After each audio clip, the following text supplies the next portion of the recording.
Bon, j'aurais pu te parler de la surcharge progressive, du fait que c'est important de toujours augmenter le poids ou le nombre de répétitions comparé à l'entraînement précédent, de bien dormir pour avoir une bonne récupération, ou encore de manger assez de protéines quotidiennement. Mais tout ça, c'est maintenant des principes que tu as acquis, et qui sont aussi à ne pas négliger, bien sûr. Mais Ma première grande erreur, c'est que j'ai négligé le cardio. pourquoi c'est important? Déjà, premièrement, c'est que j'ai toujours voulu être complet. Je n'ai jamais voulu devenir un bodybuilder alors que je m'entraînais comme eux. Déjà, le niveau cohérence, c'est pas fou. Ouais, je te l'accorde. Niveau cohérence, c'est pas trop. Mais bon, l'année passée, je faisais de la boxe thaï. Du coup, ça me permettait de dédouaner du fait de ne pas faire de cardio. Mais avec les études, j'ai dû faire un choix. Et j'ai choisi d'arrêter le cardio.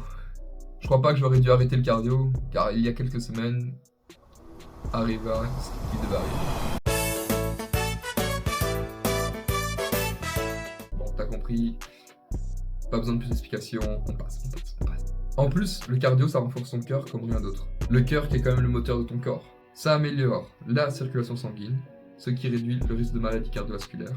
En plus que tu sois un bodybuilder, un gym bro ou un powerlifter, le cardio c'est essentiel. Car au plus tu as du cardio, au plus tu vas pouvoir être performant et porter lourd. Et ça, c'est ce qui nous intéresse. Bah, finalement, j'ai peut-être commencé le cardio, moi. oui, faisant, car le cardio, comme je te l'ai dit, améliore ta circulation sanguine, c'est-à-dire que tu vas pouvoir beaucoup mieux récupérer, et même pour le lendemain, tu auras beaucoup moins de courbatures, ce qui va te permettre de t'entraîner beaucoup plus fort. Mais bon, je vais pas te mentir, tout ce que je t'ai dit, je le savais déjà. Et pour autant, je faisais pas de cardio. Ah bon?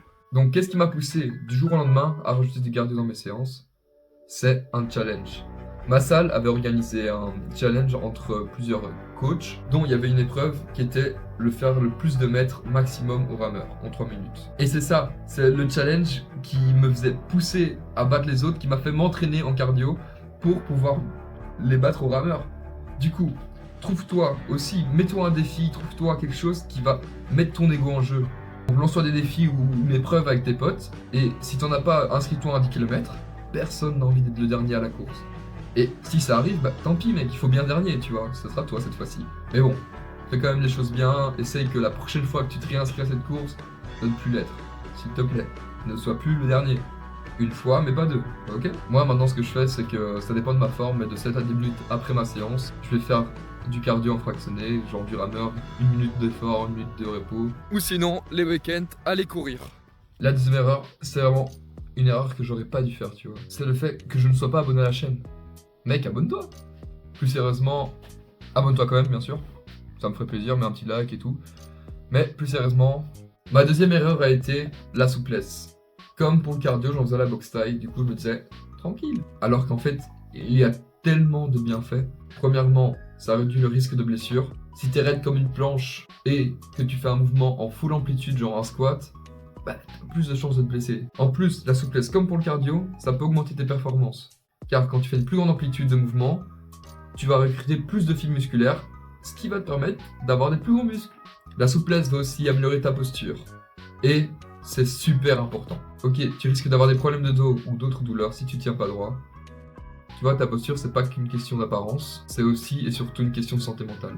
Lorsque tu tiens droit, ta sérotonine va augmenter, et c'est elle qui va réguler ton comportement, ton humeur et ton anxiété.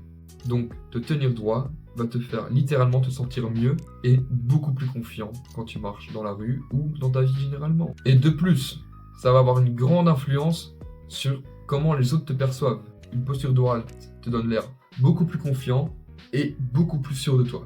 Et pour ça, t'as juste à t'imaginer deux personnes qui marchent. L'une d'une façon non droite et l'une d'une façon droite. Qui vas-tu avoir l'impression qu'il est le plus confiant dans sa vie ou qui réussit le mieux sa vie? Maintenant, si tu veux en apprendre un peu plus sur ce sujet, je te conseille le livre de Jordan Peterson, 12 règles pour une vie, qui en parle. Mais avant de le lire, on se tient droit, ok? Et pour ça, il faut se renforcer le dos, mais aussi avoir un dos plus souple. Du coup, moi ce que je fais, c'est que je fais 2 séances dans la semaine, une le mercredi et une le dimanche, où je fais un entraînement souplesse. Et si tu sais pas par où commencer, je ferai une vidéo de routine souplesse, que tu vas pouvoir suivre en temps réel, un petit entraînement souplesse.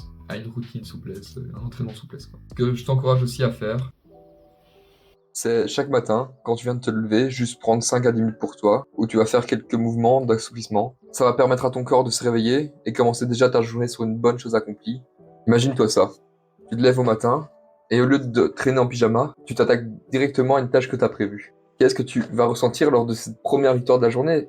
C'est vraiment un sentiment de réussite. Et c'est ça qu'il faut, tu vois, c'est ça qu'on recherche, c'est un sentiment de réussite. Car tu as déjà atteint quelque chose. Même si c'est qu'une petite étape, tu vois, c'est juste de l'assouplissement, on est d'accord. Mais juste cette petite chose qui est de l'assouplissement va te permettre d'avoir un boost de confiance en soi, car tu sais que tu as fait ce que tu avais dit.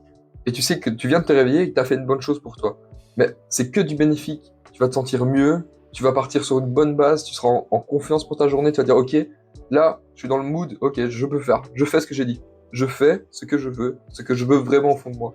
En fait, tu crées une dynamique positive. Tu t'es montré que, ok, je peux le faire, et de continuer à avancer tout au long de ta journée en réalisant tes petites victoires, et même des plus grosses victoires. Si tu as envie. Moi, je t'empêcherai. Vas-y, fais des grandes victoires. Je suis pour ça, moi. Je suis vraiment pour ça. En plus, commencer ta journée sur une victoire, sur quelque chose que tu as fait, ça va améliorer ta concentration. C'est déjà à montrer à toi-même que, ok, aujourd'hui, je serai discipliné. Aujourd'hui, j'aurai de la discipline pour faire les choses que j'ai dit, pour être concentré. Et tu n'auras pas cette petite voix dans ta tête qui va toujours te dire je dois faire ça, j'aurais dû faire ça, j'aurais dû faire ça. Non, vu que tu as eu la discipline dès le matin de faire ce que tu as dit, et du coup, cette petite voix qui arrête pas de te parler, ben, elle est plus là vu que tu fais ce que tu dis. Maintenant, si tu veux rajouter du cardio ou de l'assouplissement dans tes semaines, dans ton entraînement plutôt, ben, fais en sorte que tu puisses le faire régulièrement. Le plus important, c'est la régularité. Ne va pas t'en mettre chaque jour si tu sais que tu vas pas t'y tenir. Sur ce, moi je finis mon petit entraînement. N'hésite pas à t'abonner et à la prochaine.